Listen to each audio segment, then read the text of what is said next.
How's it going, everybody? Fully Baked here. I'm aware my intro sounds suspiciously close to Womboos. This was not intentional. Anyways, 2021. It's the year I started this channel, so I'm probably always going to hold it in a special place. But other than this channel, what else did I really get done this year? Well, I actually managed to clear up quite a bit of my backlog, which is kind of what this video is going over. No, this isn't the top 10 games of 2021, it's just the top 10 games that I played this year. So what exactly are the stipulations for this list? Well, obviously, if it's a game I played for the first time in 2021, it's eligible to be on this list. But I've broadened the criteria just to keep the list interesting. If there's any game I couldn't initially get into in the past, but I finally found myself invested come this year, I'm going to be including those as well. But if it's a game I already loved that I just happened to play again this year, like Terraria or Cuphead, it won't be on the list, because I've already played those. Hopefully these rules are well defined enough, because I'm just about ready to get into this list. Alrighty, here we go.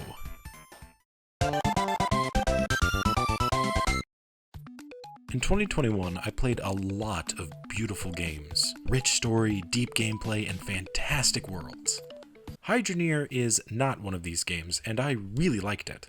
Hydroneer is a pretty simple game, but I honestly find that works to its benefit. It doesn't pretend to be more than it is, that being a relatively simple mining simulator that you can really just mellow out to. So what is Hydroneer? Well, if you're subscribed to Let's Game It Out, you would already know. This game is about mining for minerals, melting them down into bars, and selling them and turning them into weapons and jewelry to sell so you can buy machinery to automate the process. The machines are powered by water, which is where Hydroneer gets its namesake. To go into Hydroneer expecting the best graphics, deepest gameplay mechanics, or heaviest story is a dumb idea. It's not any of these things, but it's not a bad game at all. This game works best with some lo-fi music in the background, just watching your machines work away after having planned everything out. The mining can be a bit tedious, but once you've automated the process, it's really satisfying to just lay back and watch it work. It's also pretty simple to grasp how everything works, but it's not overly simplistic to the point where you still feel rewarded for figuring things out. It's a great balance, and honestly it's what kept me coming back.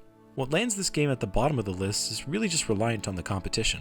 Like I said, I played a lot of beautiful games in 2021, and Hydroneer just doesn't really stack up when compared to those. But if you're looking for a fun and relaxing time, I'd recommend giving this game a look. It's undeniably a great time, even if Let's Game It Out has kind of poked and prodded every single corner of this game. Seriously, I don't even know how you buy that many nukes.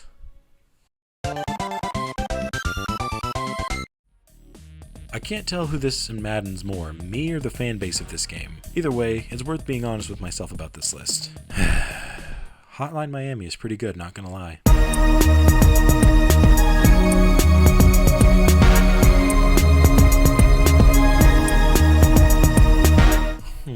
I feel like I should have liked this game more than I did. Don't get me wrong, I certainly enjoyed myself and I found it a game worth playing. I just didn't think it was particularly strong in any category outside of aesthetics. But I'm getting ahead of myself here. What exactly is Hotline Miami? I'm not entirely sure, but here's my best guess. In this game, you play as a violent sociopathic killer who's contracted to go off and kill people.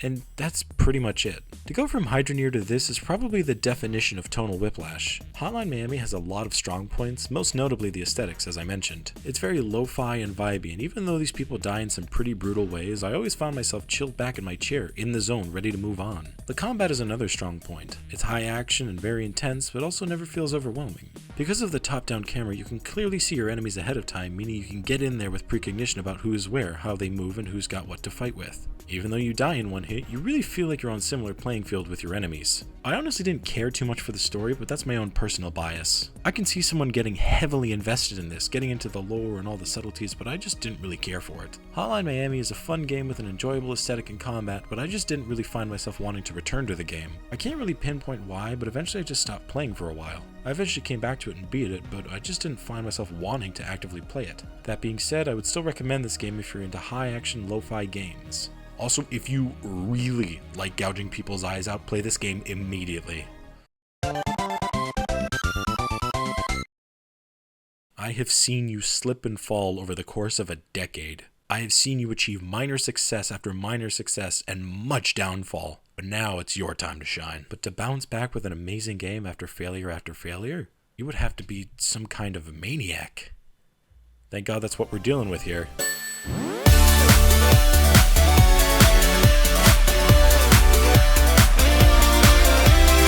Being a Sonic fan really is a double-edged sword. On one hand, with stuff like Forces making me genuinely rage quit and Unleashed leaving me generally disappointed, it kinda sucks. On the other hand, y'all already know how I feel about Colors, I swear I'll finish that review one day, and this game.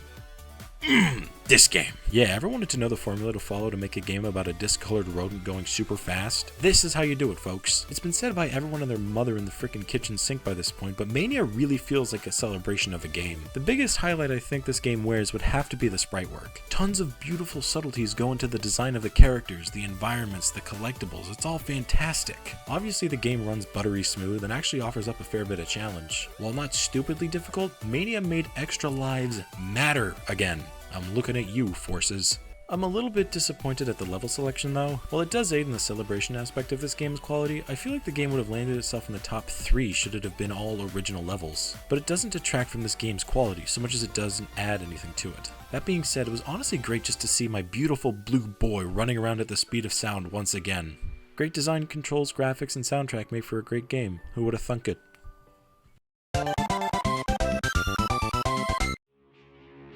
Yep.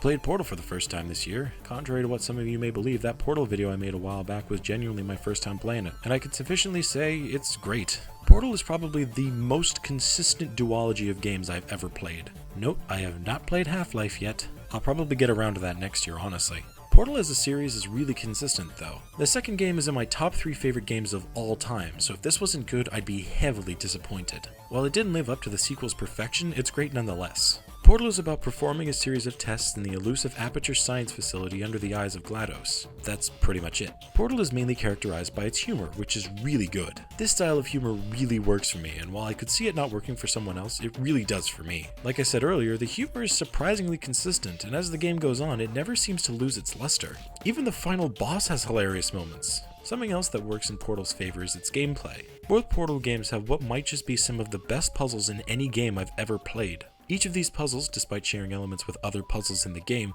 feels really unique and fun. It never really feels like the game repeats itself. It's a surprisingly short game, but for what's given, it's worth the price. You might disagree with me on the placement, but I think we can put our differences behind us. For science. You monster. 2021 was really the year I said to myself, okay, you're gonna play all these games you missed out on. It was mostly during the back half of the year that I really got started on this, and it's probably gonna bleed into 2022 when that rolls around. But for what I did play, I can say I'm glad I looked into the idea. So strap up, kid, because we ain't stopping until we go all the way up.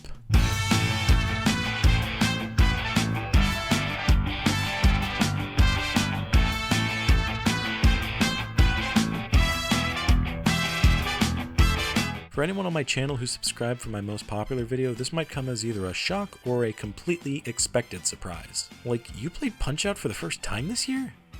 Yep, I've been watching Punch-Out content for years, and when Bumbles McFumbles made his Cheaters video, I knew I needed a taste of the Neutron style. So I gave it a shot, and I'm glad I did. It's easily one of the most stylized games I've ever played, and I'd love to make another video on it. Punch-Out is heavily driven by both its excellent controls and its fun cast of characters, both of which I was really fond of while playing. The controls feel super tight, responsive, and overall satisfying. When you fail in this game, it really does feel like your fault because of how tight the controls are and how well the attacks are telegraphed. As for the characters, well, you know where I stand on one of them. As for the others, I thoroughly enjoy them as well. Like I said in my Aaron Ryan video, they're all really well defined and unique, making each fight feel particularly special. I also have to commend this game for its animation.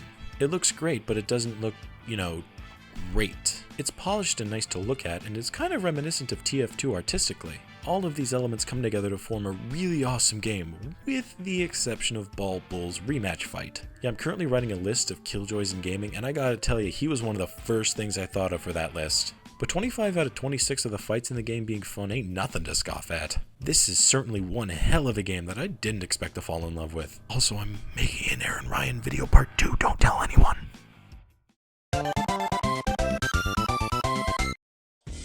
This is the only game on this list that actually came out this year, and before I even tell you what it is, go ahead and guess. Deathloop, Ratchet & Clank, Psychonauts 2, and maybe even It Takes Two.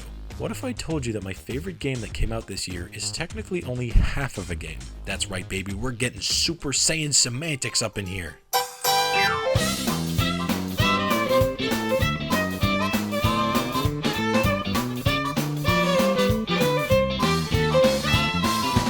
I know it's a game adjacent to 3D World, but I consider it only half a game, while 3D World is a whole game. But that doesn't take away from how awesome Bowser's Fury is. I'm a big fan of Mario games, so I'm always kind of patiently waiting for the next game.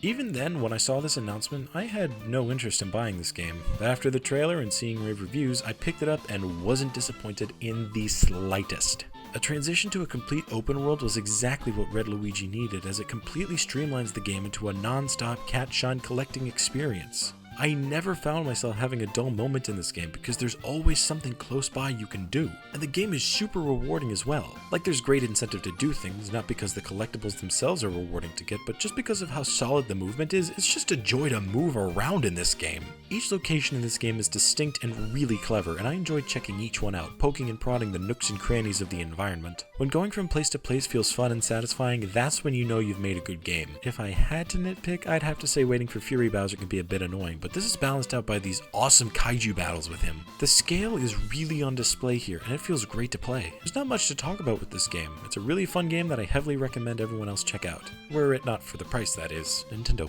please, sell this game individually. You can lower the price, we won't mind.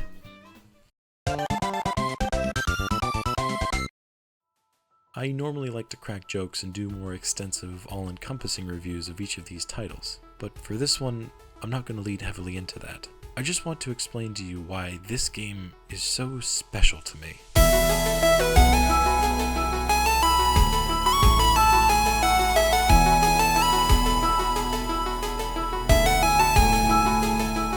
Anyone who's played this game knows probably what I'm going to talk about, but let me get the gameplay out of the way first so I can talk about the really exceptional elements. Celeste is a 2D platformer, but what sets this game apart is having the ability of an all-directional dash. The game has beautiful sprite work, fantastic platforming, unique levels, and a gorgeous soundtrack. It's quite the difficult game, no doubt, but I loved it. There's all the aspects of the game I've listed so far, but what makes the game resonate with me personally is the cast of characters. The characters in Celeste, despite being rooted in fantasy with the likes of ghosts and spirits, is the most realistically written cast of characters I think I've ever seen written in a video game.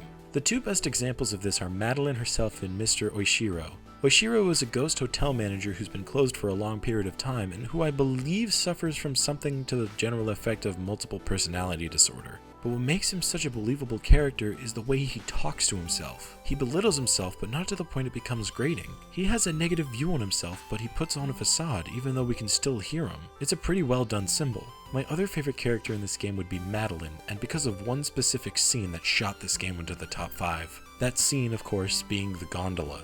As her and Theo, your handsome companions, start to ride up this gondola, it suddenly breaks down in the middle of the tracks. But instead of the next mission being focused on restarting the thing, Madeline actually starts to have a panic attack. She can't breathe and she feels the weight crumbling around her. And Theo, understanding the situation, talks to her rationally and just tells her to breathe. You're forced to take a solid minute or two just to focus on bringing your character out of a panic attack by breathing. And while it doesn't last this short in real life, it's just such a welcoming sight to see a game represent this in this kind of way. As someone who's been dealing with a lot of anxiety recently, especially around the time I played this game, this scene meant more to me than it should. I'm happy I played this game for this scene alone. I hope you all get the same enjoyment and comfort out of it that I did.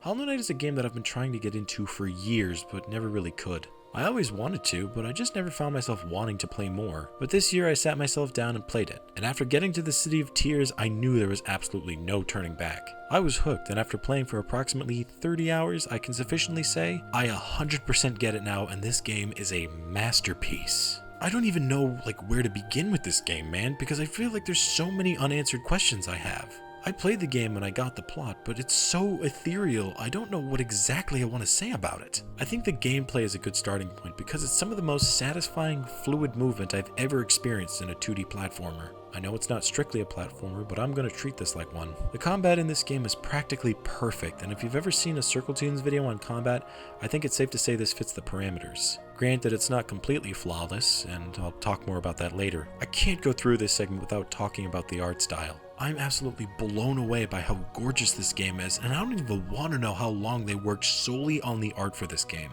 The exploration is practically perfect, and genuinely some of the best I've ever seen in a video game. It is an absolute masterpiece that I don't think can ever be replicated. So why isn't it higher? Well, as amazing as the combat is, I feel like a couple of the fights aren't balanced really well, and either heavily favor the enemy in an unfair way like the Traitor Lord, or heavily favor the knight like Flukmarm. Some collectibles and plot beats have obscure locations, and some charms are just way too good. Like seriously, ask anyone who played this game when they took Wayward Compass out of their charm slot, and they'll tell you only before boss fights. But other than a couple minor annoyances, Hollow Knight is definitely a masterpiece that I genuinely think everyone should play.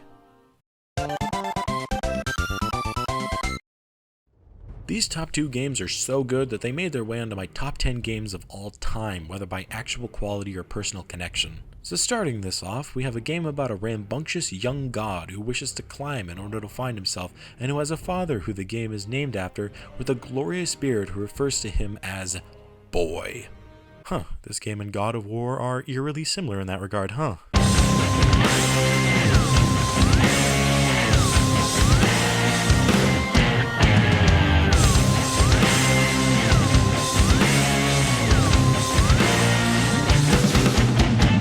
Hades is a goddamn masterpiece, as in you damn gods, and the game is also a masterpiece. I gotta admit, coming off of the 2 beautiful, almost art house experiences of Celeste and Hollow Knight, to come to this game is almost kinda tonal whiplash. These games do share a lot of similarity to Hades, primarily in how I perceive the graphics. Hades, like the other 2 games, is absolutely beautiful with gorgeous hand-drawn sprites, amazing environments, and an overall great capturing of hell. The 2 things that shoot Hades into my top 10 are the combat and the soundtrack. The combat is genuinely flawless, and not a single element of the puzzle doesn't fit in my opinion. The game asks of you to make quick-time decisions, with the rewards being incredibly satisfying attacks you can pull off. Movement plays a huge part in this, with dashing being an absolutely invaluable mechanic that greatly enhances combat enjoyability. There's also the boon system, keeping it random but still giving the player a sense of control with the charms, another great mechanic. There's so much to talk about with this game, and I'm currently writing a review of the game that'll hopefully be out next year. Yeah, this is one long boy. But my other favorite aspect of this game has gotta be the soundtrack. It's one of the best I've ever heard in a video game, launching itself up there with big dogs like Doom and Sonic Colors. From the more acoustic pieces like the Bloodless, to the methodical jams like Field of Souls, to the amazing intensity of the Exalted and the King of the Bull, to the surprisingly emotional Good Riddance, it is a star-studded soundtrack that doesn't waste a single song. Each one is amazing in its own special way, and I'll be going more in depth with that in a future review, just because there's so much to talk about here. But for now, Hades is badassery incarnate with amazing visuals and combat, immaculate soundtrack and story, and Skelly. Please stand, Skelly. It took me 3 years to get into it. I beat the game 100%, and I still don't feel like I'm quite done yet. But I can finally say I understand the hype behind Breath of the Wild.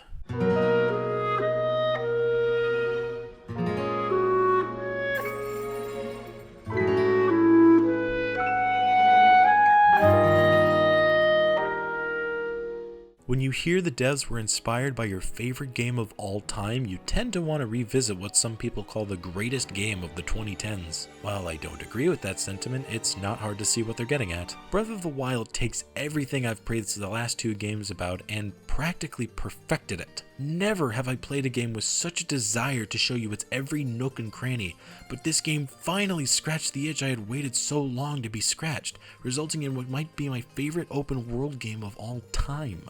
Breath of the Wild isn't my favorite game I played this year because it strictly has the best combat, graphics, and exploration. It's not perfect in any of those categories, but it is fantastic. It's my favorite game I've played this year because of how immaculately these elements play into each other. Hades has fantastic combat, which I prefer over Breath of the Wild in some cases, but it doesn't really nail the exploration aspect. Hollow Knight has incredible exploration, but the combat can feel sometimes tedious. Celeste has a fantastic set of characters and great graphics, but it's a bit lacking in other aspects. I'm not trashing those games obviously, but I need to make these criticisms in order to emphasize how much Breath of the Wild gets them right. Yeah, it's not perfect in any of those categories, but it's so consistently amazing that it launches it into my top 10 for how much it just consistently gets right. The exploration is enthralling, the combat is fun and engaging, the graphics are charming and unique, the story is great, the characters are fun, and this is spread across the entire massive landscape. Never have I felt more like a game was letting me take everything in at my own pace, putting me in the environment, explaining what I should do, but not what I shouldn't do. It was just letting me be me. It's an enthralling feeling that I've only ever gotten from one other game, that being Terraria, my favorite game of all time, as I keep saying. Because of this enjoyment, I have to give Breath of the Wild top marks, making it my favorite game that I played this year. Thanks for watching, and I hope to play even more games in 2022. Have a good day, everybody.